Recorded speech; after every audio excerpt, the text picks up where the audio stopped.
మీనం వారికి కనుక చూసుకున్నట్లయితే మీ యొక్క మీన రాశి వారికి ప్రస్తుతం ఏలినాటి శని నడుస్తుంది అనేటువంటి దీంట్లో ఉన్నారు. కానీ ఏలినాటి శని ప్రభావం గురువు దృష్టి వల్ల తగ్గుతూ ఉంటుంది, ఇది గుర్తుపెట్టుకోండి. కాబట్టి పెద్ద ప్రభావం ఉండదు. మరి మీ మీన రాశి వారికి 3వ స్థానంలో కుజుడు అంటే పరాక్రమ స్థానంలో కుజుడు ఉన్నాడు. చతుర్థ భావంలో బుధాదిత్య యోగం కలుగుతుంది. పంచమంలో గురువు, పంచమంలో ఉండే గురువు శుక్రుడితో కలిసినటువంటి గురువు శుక్రుడు 5వ తారీఖు నుంచి 6వ స్థానంలో ఉండే కేతుతో కలుస్తున్నాడు. మరియు అదేవిధంగా మీకు 12వ స్థానంలో రాహు యొక్క సంచారము, దశమంలో ఉన్న చంద్రుడు దాదాపుగా మీకు 6 రాసులు అంటే 3వ స్థానం వరకు తిరుగుతాడు చంద్రుడు. ఈ యొక్క గ్రహస్థితిని అనుసరించి మీకు ఎలా ఉండబోతుంది, ఏ దేవతారాధన చేయాలి, ఎటువంటి విషయాల పట్ల మీరు జాగ్రత్త వహించాలి అనేటువంటి అంశాలు చెప్తుంది నేనైనప్పటికీ చెప్పిస్తుంది సాక్షాత్ లలిత అమ్మవారిగా భావిస్తూ ఆ లలితాంబిక అమ్మవారి యొక్క అనుగ్రహం మీకు పరిపూర్ణంగా కలగాలని మనస్ఫూర్తిగా కోరుకుంటూ, ఇక్కడ గమనించినట్లయితే ఈ యొక్క రాశిలో ఉండేటువంటి శని యొక్క ప్రభావం ఒక రకంగా స్ట్రెస్ని ఇస్తున్నప్పటికీ ఇప్పుడు తగ్గిందని చెప్పుకున్నాం మనం. కాకపోతే మీరు ఇన్వెస్ట్మెంట్ చేసేటప్పుడు 4వ తేదీ, 5వ తేదీ, 6వ తేదీ చాలా జాగ్రత్తగా ఉండండి, మోసపోతారు ఇన్వెస్ట్మెంట్స్ వల్ల. 6, 7 తేదీలు కూడా కొంచెం సంచార యోగం ఉంటుంది. 6, 7, 8 తేదీలు కూడా కొంత సంచార యోగం ఉంటుంది. అయితే భూమి మూలంగా, గృహం మూలంగా, పంట మూలంగా, లేకపోతే నిర్మాణాల మూలంగా, ప్రాపర్టీస్ మూలంగా ధనయోగం కలుగుతుంది. కాకపోతే ప్రాపర్టీస్ మూలంగా కొంత ఘర్షణ కూడా కలుగుతుంది. ఎంతైనా కూడా 3లో కుజుడు ఉన్నందుకు కొంత పరాక్రమంగా మనం చేసేటువంటి కొన్ని పనుల వల్ల కొన్ని సంతానం కోసం చేసే ప్రయత్నం కొంతవరకు ఫలిస్తుంది. కాకపోతే ఇక్కడ ఈ ప్రాపర్టీస్ మూలంగా కొంత ఘర్షణ కూడా ఉందని చెప్పుకున్నాము. స్త్రీలకు ఎట్టి పరిస్థితుల్లో అప్పులు ఇవ్వడము, అదేవిధంగా స్త్రీలతో అనవసరంగా గొడవల జోలికి వెళ్ళకండి, అనవసరంగా ఇరుక్కుంటారు ఈ సమయంలో. ఏలినాటి శని నడుస్తున్న ప్రభావం కాదు అది, శుక్రుడు కేతువు కలిసి 6వ భావంలో ఉండే ప్రభావం. ఎందుకంటే చాలా మంది అనుకుంటే ఏలినాటి శని నడుస్తున్నందుకే నాకు గొడవ వచ్చిందేమో, ఇవి ఇరుక్కున్నాను కాదు. ఒకటే గ్రహం కాదు, మిగతా గ్రహాలు కూడా పనిచేస్తుంటాయి, ఇది గుర్తుపెట్టుకోండి. శని ఒకటే కాదు. అదేవిధంగా విదేశాలకు వెళ్ళాలనుకునేటువంటి వారికి చాలా అనుకూలంగా ఉంది. వివాహ నిర్ణయాలు తీసుకోకపోవడమే మంచిది చెప్పాలంటే. కాకపోతే ప్రేమించిన వారిని వివాహం చేసుకోవాలనే ప్రయత్నం చేస్తారు, కొంతవరకు సఫలీకృతం అవుతారు. మరియు అదేవిధంగా ఇక్కడ గమనించినట్లయితే కొంత వర్క్ స్ట్రెస్ అనుకోండి, సక్సెస్ రేటు ఉంటుంది, లాభాధిపతి శని అవుతున్నాడు కాబట్టి. కాకపోతే రాహు యొక్క ప్రభావం కూడా శనితో ఉన్నందుకు కొంచెం ఇంట్లో గుగ్గిలం వేయడము, దీపారాధన చేయడం ఇవి ఎక్కువగా చేస్తూ ఉండండి. దీని యొక్క ప్రభావం వల్ల మీకు అన్ని విధాలా బాగుంటుంది. కొన్ని గ్రహాల యొక్క కంజంక్షన్ ఏవైతే ఉంటుందో, ఈ కంజంక్షన్స్ అనేటువంటివి మీ పర్సనల్ చార్ట్లో ఉన్నా, లేకపోతే జనరల్గా గోచారంలో వచ్చినప్పుడు ఒక 15 to 20% దాని ఎఫెక్ట్ చూపిస్తుంది. మీ పర్సనల్ చార్ట్లో వచ్చినప్పుడు మీకు ఆ మహాదశలు అంతర్దశలు వచ్చినప్పుడు మాత్రమే ఎఫెక్ట్ చూపిస్తుంది. ఎందుకంటే ఈ విషయాన్ని నేను మీకు ఎందుకు పర్టికులర్గా చెప్తున్నా అంటే, ఇవాళ మనం చూసినటువంటి ఇప్పుడు ఈ 15 రోజులు పక్ష ఫలితాల్లో చెప్పుకునేటువంటి గోచారంలో చాలా స్పష్టంగా శుక్రకేతువుల యొక్క ఎఫెక్ట్ ఎక్కువగా ఉంటుందని చెప్పుకున్నాం. సో ఈ శుక్రకేతువుల యొక్క ప్రభావం ప్రతి ఒక్కరి జాతకంలో మీకు అది కంపల్సరీ బ్యాడ్ ఎఫెక్ట్ ఇస్తుందా, మంచి ఎఫెక్ట్ కూడా ఇస్తుందా అనేటువంటిది ఒక సిస్టమ్ ఉంది. అదేమిటి అంటే, శుక్రుడు ధనము, శుక్రుడు స్త్రీ, శుక్రుడు వివాహము, శుక్రుడు వాహనాలు, గృహాలు, లగ్జరీ లైఫ్. ఈ యొక్క శుక్రుడు కేతుతో కలిసినప్పుడు ఏమవుతుందంటే, ఒక్కొక్కసారి వాంటెడ్లీ వీళ్ళకే వాటి మీద ఇంట్రెస్ట్ లేకపోవడం జరుగుతూ ఉంటుంది, లేదా వాటి కోసం ఎంతో ప్రయత్నం చేస్తున్నా సరే సంపాదించినట్టే సంపాదించిపోవడం కూడా జరుగుతూ ఉంటుంది. అయితే ఇది ఎప్పుడు మీరు గనక శుక్ర మహర్దశ కానీ కేతు మహర్దశ కానీ మీ లైఫ్లో ఉండాలి. అంటే ఉదాహరణకి అశ్విని నుంచి మనకి 27 నక్షత్రాలు ఉంటాయి. అశ్విని భరణి దాటిన తర్వాత కృత్తికలో పుట్టారు ఉదాహరణకి. వాళ్ళ శుక్రదశ ఎప్పుడు వస్తుందండి? రాదుగా. వాళ్ళకి ఎప్పుడు వస్తుంది? దాదాపుగా 90 ఏళ్ళకి వస్తుంది. 90 ఏళ్ళకి ఎప్పుడు అప్పుడు ఫలితమే ఉంటుంది, బాగా ఏజ్డ్ పర్సన్ అయిపోయి ఉంటాడు. కాబట్టి అది కాదు.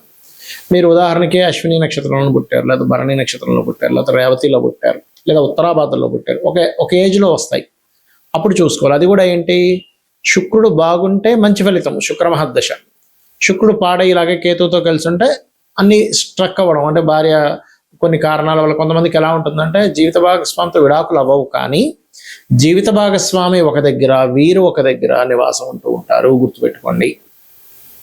కాబట్టి ఏంటంటే ఆ రకంగా ఈ శుక్రుడికి సంబంధించినటువంటి విషయాల్లో ఈ రకమైనటువంటి ఫలితాలు కూడా పొందుతూ ఉంటారు. అదేవిధంగా మరొక విషయం ఏంటంటే, ఇక్కడ మీరు ఎప్పుడైనా సరే గుర్తుపెట్టుకోండి, శుక్ర మహాదశ వచ్చినప్పుడు అందరూ ఏమనుకుంటారంటే శుక్రుడు అంటే ఇంకేముంది, అసలు అద్భుతం, నేను ఇంకా నాకు ఇంకా లగ్జరీ కొన్ని కోట్లు సంపాదిస్తాను, వాహనాలు గృహాలు ఉంటాయి అనుకుంటారు. కాదు, శుక్రుడు బాగుంటే నిజంగానే అన్ని కోట్ల రూపాయలు ఇస్తాడు, అంతా బాగుంటుంది.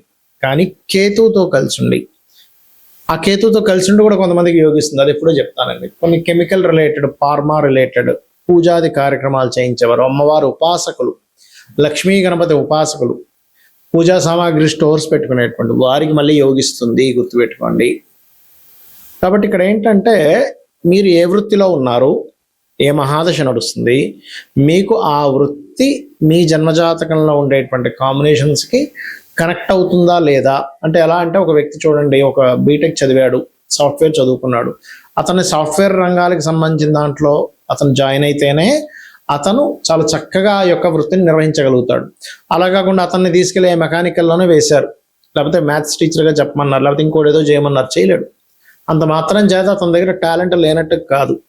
అలాగే ప్రతి జాతకంలో కూడా ధనయోగం ఎందులో ఉందో తెలుసుకోవాలి. ధనయోగం లేకపోవడం కాదు, ఉంటుంది, కానీ అది ఎందులో ఉందో తెలుసుకోగలగాలి. చాలా మంది చూడండి, నేను చాలా వ్యాపారాలు చేశానండి, ఆఖరి హోటల్ పెట్టుకుని బాగా నడుస్తుంది అంటారు. లేదా కొంతమంది చాలా వ్యాపారాలు చేశారు, చాలా ఉద్యోగాలు చేశారంటే స్క్రాప్ షాప్ పెట్టుకున్నాను సార్, కోట్లు సంపాదించాను అంటాడు. అంటే ఏమిటి, వాళ్ళకి దాంట్లోనే ఉంటుంది. మరి అంతకుముందు ఎందుకంటే అవన్నీ చేశారు, జాతకంలో ఇది ఉంటాయంటే వాళ్ళకి అవన్నీ చేసి నష్టపోయే యోగం కూడా ఉంటుంది. బ్యాడ్ పీరియడ్ ఒకటి నడుస్తూ ఉంటుంది, దాన్ని కూడా సెట్ చేసుకోవచ్చు. ఈ కలియుగంలో నామస్మరణ ద్వారా వృత్తిలో మీరు సరిగ్గా రాణించలేకపోతున్నారు, ఓం మాణిక్య మకుటాకార జానుద్వై విరాజితాయ నమః చేయండి, చక్కగా వృత్తిలో సెటిల్ అవుతారు. ఏమంటే ఫైనాన్షియల్గా నాకు ఎప్పుడు ఇబ్బంది ఉంది, ఓం సంపత్కరీ సమారూఢ సింధుర వ్రజ సేవితాయ నమః, లేదా ఓం ధర్మాధ్యక్ష ధనాధ్యక్ష ధనధాన్య వివర్ధిని నమః చేసుకోండి. లేదండి నాకు హ్యాపీనెస్ లేదు, చాలామంది అంటుంటారు, ఏమండి ఏంటో నాకు లాభస్థానం పాడైపోయింది, లాభంలో శుక్రకేతువులు ఉన్నారు, అందుకే నాకు హ్యాపీనెస్ లేదు అంటూ ఉంటారు.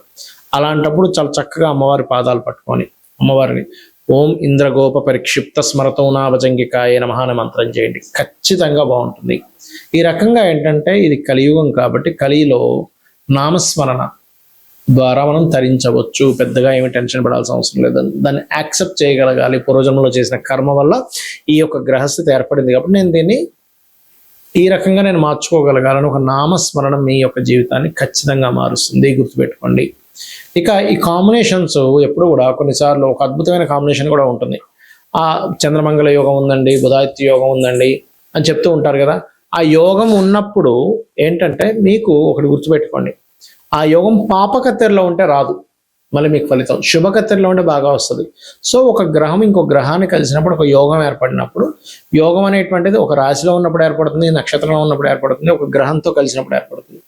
ఆ యోగం ఏర్పడినటువంటిది మీకు ఎలా ఉంది, ఆ యోగం మీకు చక్కటి ఫలితాలు ఇస్తుందా ఇవ్వట్లేదా, అది పాపకత్తెరలో ఉందా శుభకత్తెరలో ఉందా, అది ఎటువంటి ఫలితాలను ఇస్తుంది. కొన్నిసార్లు కొన్ని యోగాలు ప్రదేశం మారితే మంచి ఫలితాలు ఇస్తాయి, కొన్ని యోగాలు ప్రదేశం మారకుండా ఒకే దగ్గర స్థిరంగా ఉంటే మంచి ఫలితాలు ఇస్తాయి, కొన్ని యోగాలు విదేశాలకు వెళ్తే మంచి ఫలితాలు ఇస్తాయి. అలా ఏంటంటే ఆ యోగం ప్రదేశం మారడం వల్ల ఉందా, మారకపోవడం వల్ల ఉందా, ఏ వృత్తిలోకి వెళ్ళడం వల్ల ఉంది, కొంతమందితో దూరంగా ఉండడం వల్ల ఉందా, కొన్ని పార్ట్నర్షిప్స్ చేయడం వల్ల ఉందా, కొన్ని పార్ట్నర్షిప్స్ చేయకుండా ఉండడం వల్ల ఉందా అనేటువంటిది స్పష్టంగా మీరు తెలుసుకోగలగాలి. ఇలా కనుక తెలుసుకొని మీరు కనుక చేయగలిగితే, అమ్మవారి నామాన్ని మీరు స్మరణ చేయగలిగితే ఖచ్చితంగా అన్ని విధాలా మీకు బాగుంటుంది.